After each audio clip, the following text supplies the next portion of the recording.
परी का फोन था। उसने हिम्मत करके पुलिस को कंप्लेंट की और पुलिस रणविजय को अरेस्ट करके ले गई है। अच्छा हुआ, इनफैक्ट बहुत अच्छा हुआ। आदमी इसे लायक है। बेचारी परी। नमस्कार दोस्तों, स्वागत है आपका हमारे YouTube चैनल पर। एपिसोड की शुरुआत में हम देखते हैं तुलसी वृंदा के पास आती है और उसके चेहरे पर थोड़ी राहत के भाव तुलसी वृंदा को बताती है कि उसके पास परी का फोन आया था। परी ने अंततः वो हिम्मत दिखा दी है जिसकी सबको उम्मीद थी। उसने रणविजय के खिलाफ पुलिस में कंप्लेंट दर्ज करवा दी है और पुलिस ने रणविजय को गिरफ्तार कर लिया है। वृंदा ये सुनकर बहुत खुश होती है और कहती है कि ये बहुत अच्छा हुआ, रणविजय इसी के लायक था। वो परी के लिए दुख जताती है कि बेचारी कितने समय से ये सब सह रही थी, लेकिन वहाँ खड़ा अंगद इस बात से इत्तेफाक नहीं रखता। वो बीच में बोल पड़ता है कि इस सब में सिर्फ रणविजय की गलती नहीं है। अंगद का मानना है कि परी भी उतनी ही गुनहगार है जितना रणविजय, क्योंकि रणविजय परी की अपनी पसंद थी। तुलसी अंगद की ये बातें सुनकर दंग रह जाती है और उसे टोकते हुए कहती है, क्या बोल रहा है अंगद तू? रणविजय उसे मारता था, लेकिन अंगद रुकने वालों में से नहीं था। वो कहता है कि रणविजय से गलती हुई है, मैं मानता हूँ, पर परी भी कोई दूध की धूली नहीं है। उसका कहना है कि परी ने पिछले कई सालों में जो गलतियाँ की हैं वो परिवार के सभी सदस्यों को पता है। तुलसी उसे समझाने की कोशिश करती है कि परी उसकी बहन है, लेकिन अंगद पलट कर जवाब देता है कि वो बहन है इसलिए वो अच्छे से जानता है और ये भी जानता है कि वो किस हद तक गिर सकती है। वृंदा अंगद को टोकने की कोशिश करती है कि वो ऐसा क्यों बोल रहा है, तो अंगद अपना दर्द बयान करता है। वो कहता है कि इस घर में उसका नजरिया कोई नहीं समझता, यहाँ तक कि उसका छोटा भाई ऋतिक उससे झगड़ा करके बैठा है। अंगद तुलसी से निराश होकर कहता है कि उसे माँ से ये उम्मीद नहीं थी कि वो परी की साइड लेंगे। अंगद को लगता है कि परिवार के छोटे बच्चे चाहे कितने भी गलती करें उन्हें हमेशा सही समझा जाता है, लेकिन वो परिवार के लिए कुछ भी करें उसे हमेशा गलत ही ठहराया जाता है। वो कहता है कि यहाँ तक कि पापा ने उसे भी गलत समझा। इसी बहस के बीच अंगद का मोबाइल बजता है। किसी अनजान नंबर से कॉल आ रही होती है। अंगद कॉल उठाता है और बस इतना ही कहता है कि ठीक है मैं आ रहा हूँ। वृंदा उसे पूछती है कि किसका फोन था, तो अंगद झूठ बोल देता है कि उसके एक दोस्त को उसकी मदद की जरूरत है और वो गुस्से में वहाँ से निकल जाता है। इनकी बेल हो चुकी है, इन्हें आप ले जा सकते हैं। Thank you sir. Thanks bro, bail करवा दी तो सब ठीक है, बट चल क्या जाता है। कहानी का अगला दृश्य सीधे पुलिस स्टेशन से शुरू होता है। वहाँ का माहौल थोड़ा गंभीर है। अंगद को पुलिस स्टेशन के अंदर देखा जाता है, जहाँ वो कुछ कागजी कार्रवाई कर रहा है। यह कोई आम काम नहीं था। अंगद रणविजय की जमानत करवाने पहुंचा था। पुलिस ऑफिसर अंगद से कहता है कि रणविजय की बेल की सारी प्रक्रिया पूरी हो चुकी है और अब वो उसे साथ ले जा सकता है। अंगद ऑफिसर का धन्यवाद करता है और वहाँ से रणविजय को लेकर बाहर निकलता है। पुलिस स्टेशन से बाहर निकलते ही रणविजय मुस्कुराते हुए अंगद को थैंक्स ब्रो कहता है। रणविजय के चेहरे पर उस पछतावे का कोई निशान नहीं है जो उसके ऊपर लगे आरोपों के हिसाब से होना चाहिए था। अंगद उससे सवाल करता है कि ये सब क्या चल रहा है। वो पूछता है कि परी तो रणविजय से इतना प्यार करती थी, उसने शादी की, फिर अचानक उसे जेल क्यों भिजवाया। साथ ही अंगद ये भी पूछता है कि बेल करवाने के लिए उसे इतने सारे लोगों में से सिर्फ अंगद ही क्यों मिला। रणविजय बहुत ही चालाकी से जवाब देता है। वो कहता है कि उसे कोई और भी मिल जाता, लेकिन अंगद को कॉल करने के लिए उसके पीछे दो कारण थे। पहला तो ये कि उसे बेल करवानी थी, दूसरा ये कि वो अंगद की वफादारी चेक करना चाहता था। रणविजय खुश होकर कहता है कि अंगद ने खुद को उसके लिए वफादार साबित कर दिया। रणविजय की बात सुनकर अंगद उसे साफ तौर पर चेतावनी देता है। वो कहता है कि रणविजय कभी भी इस गलतफहमी में न रहे कि अंगद उसके लिए वफादार है। अंगद स्पष्ट करता है, मैं सिर्फ अपने परिवार के लिए वफादार हूँ, मुझे तू आज भी किसी एंगल से पसंद नहीं है। अंगद अपना असली कार्ड खेलते हुए बताता है कि वीरानी इंडस्ट्रीज अब डूबने की कगार पर है और उसे लगता है कि उसका छोटा भाई ऋतिक उसे बचा नहीं पाएगा, इसलिए उसने एक सोची समझी रणनीति के तहत रणविजय का साथ देने का फैसला किया है। रणविजय इस बात पर हंसता है और कहता है कि उनकी दोस्ती हो न हो, लेकिन वो एक दूसरे के काम बहुत आएंगे। तभी अंगद उसे आखिरी बात कहता है कि उसके पास जितने पैसे थे वो उसने रणविजय की बेल में लगा दिए हैं। हेलो जी। रणविजय, तुम मुझे कैसे कॉल कर रहे हो? बेल हो गई मेरी। बेल? बेल कैसे? मतलब किसी की तुम्हारी बेल? है कोई अपना जिगरी। अब वो छोड़ो, अब आगे से आपकी मदद लगेगी मुझे। दृश्य की शुरुआत में रणविजय नोएना को फोन मिलाता है। नोएना रणविजय का फोन देखकर पूरी तरह से चौंक जाती है और उसे हैरानी में पूछती है कि वो उसे फोन कैसे कर पा रहा है। तब रणविजय उसे एक बड़ी खबर सुनाते हुए कहता है कि उसकी जमानत हो गई है। नोएना बहुत ही उत्सुकता से रणविजय से पूछती है कि आखिर तुम्हारी जमानत करवाई किसने है। इस पर रणविजय उसे साफ साफ कुछ न बताते हुए बस इतना कहता है कि कोई अपना ही जिगरी है जिसने यह काम किया है। रणविजय आगे कहता है कि अब इन पुरानी बातों को छोड़ो, क्योंकि आगे उसे नोएना की बहुत जरूरत पड़ने वाली है। वह नोएना से कहता है कि उसे उसके लिए एक बहुत ही काबिल और अच्छा वकील ढूंढना होगा। नोएना उसे तसल्ली देते हुए कहती है कि उसे चिंता करने की कोई जरूरत नहीं है, क्योंकि उसने पहले ही एक वकील का इंतजाम कर दिया है। रणविजय यह सुनिश्चित करना चाहता है कि वकील साधारण न हो, इसलिए वो फिर से पूछता है कि क्या वकील वाकई अच्छा है या बस ऐसे ही किसी को चुन लिया है। नोएना उसे पूरा भरोसा दिलाते हुए कहती है कि उसने एक ऐसा वकील चुना है जो उसे गारंटी के साथ केस जितवाएगा।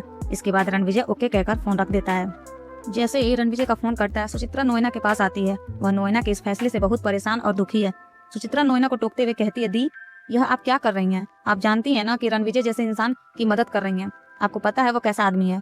नोएना सुचित्रा की यह बात सुनकर उसे जवाब देती है कि उसे अच्छी तरह पता है कि रणविजय कैसा आदमी है और वह खुद भी उसे पसंद नहीं करती। लेकिन नोएना का गुस्सा और नफरत रणविजय से ज्यादा तुलसी के प्रति है। वह कहती है कि वह किसी भी हाल में तुलसी को जीतने नहीं दे सकती। सुचित्रा हैरान होकर पूछती है कि इस सब में तुलसी कहाँ से आ गई। नोएना सुचित्रा को नाराजगी का कारण समझाते हुए कहती है कि जब परी को रणविजय से दिक्कत थी तो उसे सबसे पहले मेरे पास आना चाहिए था, लेकिन परी नोएना के पास जाने के बजाय सीधे तुलसी के पास चली गई। नोएना पुराने दिनों को याद करते हुए कहती है कि सालों पहले जब परी को उसकी जरूरत थी तब उसने परी का साथ दिया था और वह अब भी उसका साथ देती, लेकिन परी ने उसे छोड़कर अपनी माँ तुलसी को चुना।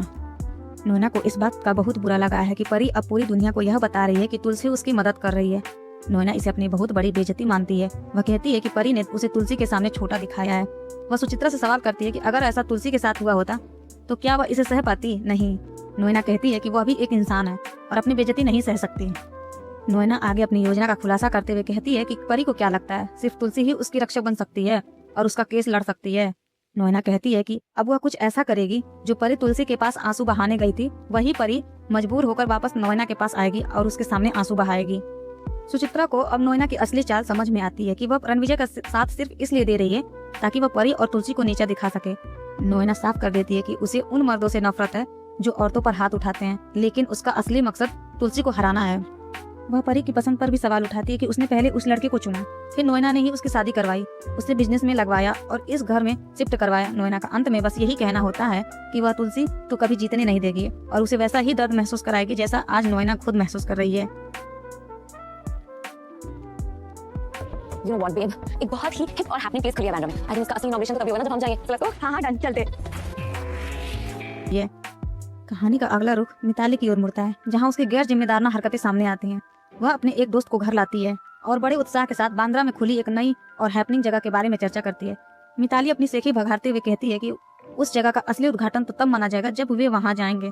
इसी बीच मिताली की सहेली की नजर टिम्सी पर पड़ती है, जो मजे से समोसे खा रही है और साथ में सॉफ्ट ड्रिंक भी पी रही है। सहेली एक छोटी बच्ची के लिए इस तरह के अनहेल्दी खाने पर चिंता जताती है, लेकिन मिताली से बड़ी लापरवाही से टाल देती है। वह दलील देती है कि समोसा छोटा सा है और एक दो खाने से कोई पहाड़ नहीं टूट जाएगा। यहाँ मिताली का असली स्वार्थ सामने आता है। वह कहती है कि अगर टिम्सी खाएगी तो उसका मुंह थोड़ी देर बंद रहेगा और शायद वह सो भी जाए, जिससे मिताली को कुछ देर का सुकून मिल सकेगा। जब उसकी दोस्त उसे चेतावनी देती है कि बच्ची को ओवरफीड न करे तो मिताली भड़क जाती है और कहती है कि वह उसकी माँ है, कोई डायन नहीं। अगले मैं सबको बहुत मिस कर रही हूँ। सिर्फ 2 ही दिन हुए मिलके, लेकिन इतना जुड़ाव हो गया कि घर बात सुना सुना लग रहा है। मैंने भी लड़कियों से कहा कि इतने दिन से एग्जीबिशन की चिंता में बैठी हुई थी, पूरा दिन काम काम काम, तो थोड़ा जाओ शहर घूम लो। पता तो कर कहाँ है। अगले दृश्य में तुलसी और वृंदा को एक साथ दिखाया गया है, जहाँ वे अपना अकेलापन साझा कर रहे हैं। वृंदा बताती है कि वैष्णवी और बाकी लड़कियों के जाने के बाद उसे घर बहुत सोना लग रहा है। तुलसी उसे ढांढस बांधते हुए कहती है कि उसने खुद ही लड़कियों को मरीन ड्राइव और शहर घूमने भेजा है ताकि वे एग्जीबिशन की थकान मिटा सके। वृंदा इस बात से खुश है कि लड़कियां जीत का जश्न मना रही हैं। बातों बातों में वृंदा तुलसी से पूछती है कि इस जीत से बंदेज को ऑपरेटिव को क्या लाभ हुआ। तुलसी समझाती है कि वह बंदेज को केवल फायदे के लिए नहीं बल्कि अपना फर्ज मानकर चलाती है। वह बताती है कि एग्जीबिशन जीतने के बाद उन्हें एक बहुत बड़ा मौका मिला है। एक्सपोर्ट्स ने उन्हें एक बड़ा ऑर्डर दिया है। हालांकि चुनौती यह है कि शर्त के मुताबिक उन्हें पहले 1000 साड़ियों का सैंपल तैयार करके दिखाना होगा। तुलसी इस बात को लेकर चिंतित है कि इतने कम समय में और बिना किसी सही सेटअप के इतनी साड़ियाँ कैसे बनेंगी। फिर भी उसे विश्वास है कि कोई न कोई रास्ता अवश्य निकलेगा। जब अंगद घर लौटता है तो तुलसी उसे उसके दोस्त की मदद के बारे में पूछती है। अंगद फोन में व्यस्त रहते हुए रूखा सा जवाब देता है कि दोस्त अब ठीक है। तुलसी उसे नए ऑर्डर की मुश्किलों के बारे में बताती है, जिस पर अंगद सवाल उठाता है कि अंजार का सेटअप यहाँ कैसे काम आएगा। तभी दरवाजे की घंटी बजती है और सामने अजय खड़ा होता है। अजय को देखकर अंगद और वृंदा के होश उड़ जाते हैं, क्योंकि इसी परिवार ने कभी उसे ठुकराया था। अजय तुलसी के पैर छूकर जय श्री कृष्णा कहता है। तुलसी भावुक हो जाती है और पुरानी यादें ताजा करती है कि कैसे उसके अपने परिवार ने अजय और उसके अपनों को सरेआम तमाशा बनाया था और उन्हें अदालत तक घसीटा था। तुलसी शर्मिंदगी के साथ अजय से माफी मांगती है। तुलसी अपनी मजबूरी अजय के सामने रखती है और बताती है कि उसे एक बहुत बड़ा एक्सपोर्ट ऑर्डर मिला है, जिसे पूरा करना उसके छोटे से कोऑपरेटिव के बस की बात नहीं है। वह अजय से विनती करती है कि अगर वह अपनी फैक्ट्री और साधन दे दे तो वे मिलकर उसे पूरा कर सकते हैं। तुलसी उसे मुनाफे में हिस्सेदारी का प्रस्ताव भी देती है। अजय भावुक होकर कहता है कि एहसान तो तुलसी माँ का उस पर है, क्योंकि तुलसी माँ ने अपनी ही बेटी के खिलाफ जाकर कोर्ट में गवाही दी थी और उसे झूठे इल्जामों से बचाया था। वह सहर्ष मदद के लिए तैयार हो जाता है। अंगद भी अपनी पुरानी बदतमीजी के लिए अजय से माफी मांगता है और दोनों गले मिलते हैं। अंत में अजय सबको अगले दिन फैक्ट्री बुलाकर चला जाता है। उसके जाने के बाद तुलसी दुखी मन से कहती है कि परी की कितनी बदकिस्मती है, जिसने अजय जैसे हीरे को ठुकरा कर रणविजय जैसे कोयलों को चुना और अपनी जिंदगी बर्बाद कर ली। अगले दृश्य। भाभी आप तो शादी की तैयारियां कीजिए। हाँ भाभी तुलसी ने सब संभाला हुआ है। जी जय श्री कृष्ण। ओके।